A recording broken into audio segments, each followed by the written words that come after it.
Hello friends, அனைவருக்கும் வணக்கம். இன்னைக்கு என்ன வீடியோவில் பார்க்க போகிறோம்னா மட்டன் கிரேவி தாங்க. குருமா டைப்பில் செய்ய போகிறேன். செமையாக இருக்கும். இட்லி, தோசை, சப்பாத்தி எல்லாத்துக்கும் ரொம்ப நல்லா இருக்குங்க. இது என்னோட ஸ்டைலில் நான் செய்யலான்ட்ருக்கேன்.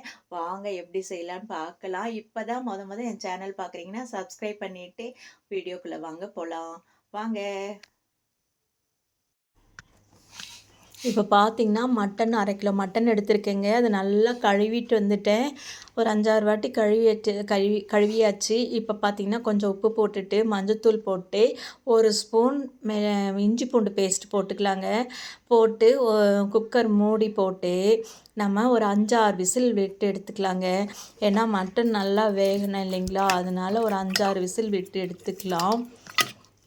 இப்போ எல்லாம் ஒரு கலக்கிக்கலாங்க. கொஞ்சமாக தண்ணி விட்டுருக்கேன் நான்.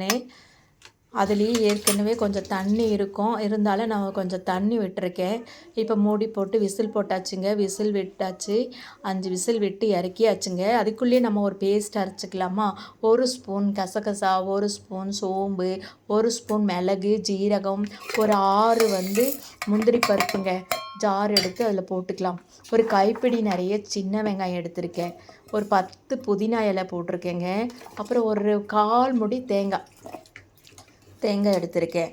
அப்புறம் பார்த்திங்கன்னா ஒரு 2 தக்காளி பழம் போட்டிருக்கேன். நான் இதெல்லாம் கொஞ்சத்தில் சேர்த்திட்டு மீதி கொஞ்சம் வச்சுருக்கேங்க.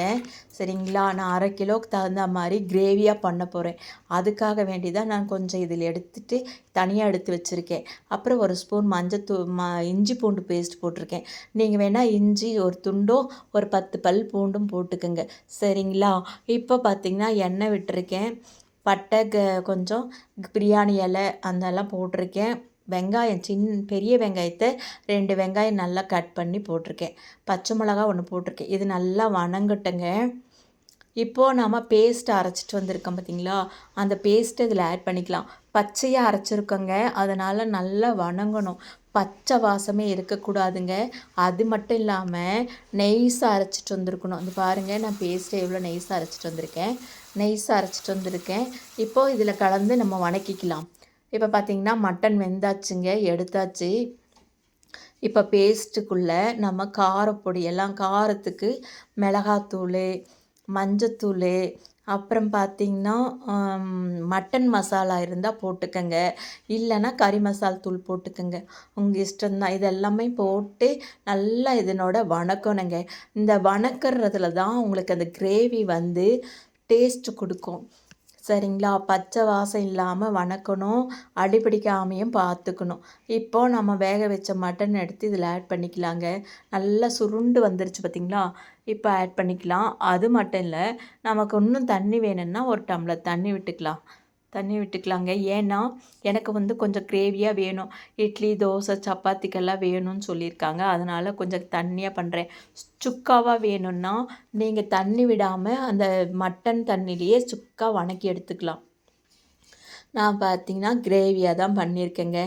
நல்லா செம்மையாக ஆயிடுச்சுங்க பாருங்கள். இப்போ மல்லித்தலையை தூவி விட்டுக்கலாம். சூப்பரான மட்டன் கிரேவிங்க. இந்த மாதிரி நீங்கள் ஒருக்கா செஞ்சு பாருங்கள். அப்புறம் குழந்தைங்கள்லாம் பெரியவங்க சரி எல்லோரும் இதே மாதிரி செமையாக இருக்குன்னுவாங்க. அந்த அளவுக்கு நாக்கில் டேஸ்ட் அப்படி கொடுக்குங்க. ஒரு கதை செஞ்சு பார்த்துட்டு இப்போ எனக்கு கமெண்ட் பண்ணுங்களேன். அட்டகாசமான மட்டன் கிரேவி ரெடி ஆகிடுச்சுங்க. இந்த வீடியோ பிடிச்சிருந்துன்னா கண்டிப்பாக லைக் பண்ணி ஷேர் பண்ணி என்னோடய சேனல் நீங்கள் கண்டிப்பாக சப்ஸ்கிரைப் பண்ணுவீங்க.